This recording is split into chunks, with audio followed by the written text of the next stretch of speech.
ঘোলপুকুর নামে ছোট্ট একটি গ্রাম, আর সেখানে বাস করে পঞ্চম শ্রেণীতে পড়া স্বপন।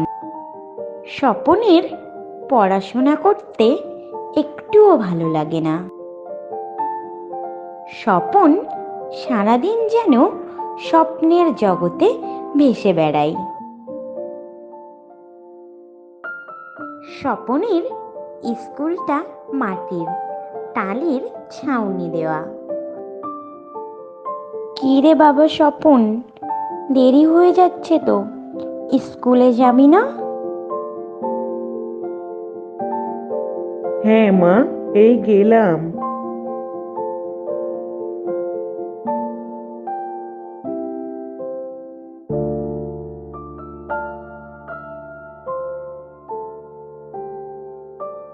স্কুলে গিয়ে পৌঁছালো স্বপন এবং শ্রেণীকক্ষের মধ্যে গিয়ে একটি বেঞ্চে বসলো। মাস্টার মশাই পড়াতে শুরু করলো, কিন্তু সেদিকে স্বপনের কিন্তু একটুও মন নেই। এই স্বপন, স্বপন, চমকে উঠল ছেলেটি। মাস্টার মশাই মজা করে বললেন, তখন কি শঙ্কচিলের সঙ্গে ক্লাসের বাইরে উড়ে বেড়াচ্ছিলিস? থতমত খেয়ে দাঁড়িয়ে পড়ল স্বপন। মাস্টার মশাই রেগে বললেন, চোখ কোন দিকে ছিল? এতক্ষণ কি দেখছিলে? স্বপন একদম চুপ। স্বপনকে চুপ থাকতে দেখে মাস্টার মশাই আরো বেশি রেগে গেলেন। তোমাকে জিজ্ঞেস করলাম না কি দেখছো বাইরে? স্বপন ঘাবড়ে গিয়ে বলল, শঙ্কচিল মাস্টার মশাই। আমি কি পড়াচ্ছি বলো তো? স্বপন ভয় পেয়ে গেল, কিন্তু সাহস করে বলেই ফেলল, এমু পাখি মাস্টার মশাই। এমু পাখি কখনো দেখেছো?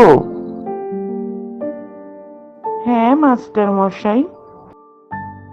কোথায় দেখলে? আমাদের গ্রাম ঘোলপুকুরের একটা গাছে এসে বসেছিল এমু পাখি, আমি সেখানেই দেখেছি মাস্টার মশাই। এমু পাখি কেমন দেখতে বলতো? স্বপন বুঝতে পারল তার কোথাও একটা ভুল হচ্ছে, তবু তার যেমন মনে হলো তেমনই বলতে লাগলো, মাস্টার মশাই, পাখিটার রং গাঢ় ছাই, বাজ পাখির চেয়েও বড়, চওড়া বুক, উড়ে গেলে ডানার শব্দ শোনা যায়।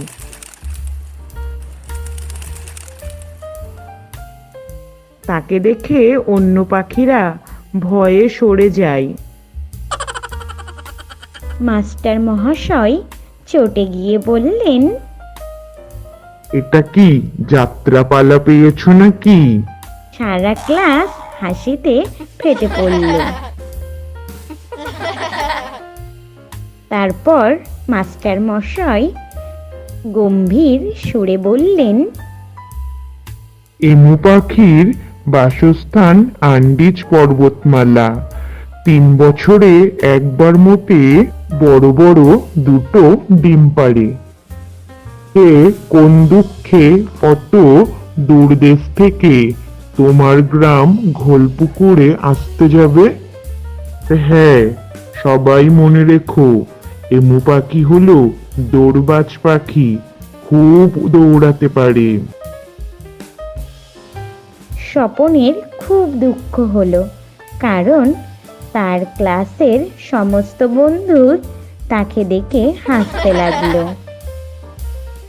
তারপর মাস্টার মশাই স্বপনকে বললেন, কাল তোমার বাবাকে আমার সাথে এসে দেখা করতে বলবে।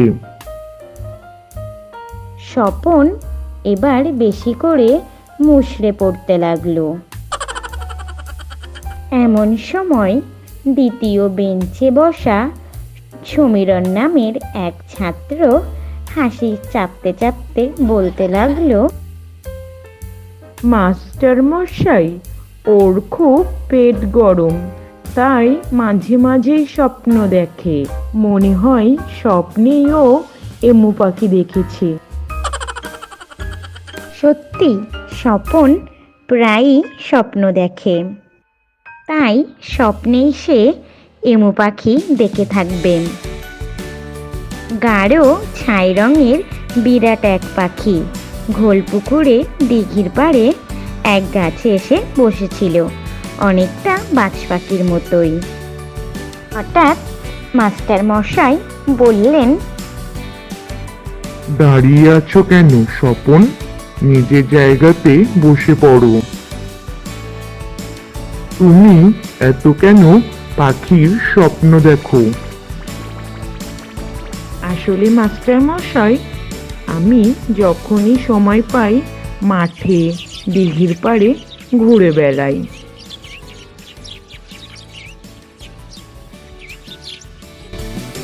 তা স্বপন, তুমি কি কি পাখি দেখেছো? মাস্টার মশাই, হাঁড়ি চাচা, পানকৌড়ি, তিতির। বাহ, যত পারবে চোখ খোলা রেখে এই পৃথিবীর পাখি, গাছপালা, মেঘ, আলো সব দেখে নেবে। স্বপনের বুকটা গর্বে ফুলে উঠল। মাস্টার মশাই স্বপনকে কল্পনার জগতে ভেসে থাকতে দেখে অবশেষে দারুণ খুশি হলেন। তিনি খুশি হয়ে এও বললেন, এই খোলামেলা পৃথিবী সবচেয়ে বড় বই, তাকে চোখ ভরে দেখাই সবচেয়ে বড় পড়াশুনো। তাই বন্ধুরা, আমাদেরও সকলের উচিত বইয়ের বাইরের জগৎটাকে খুব খুব ভালোবাসা।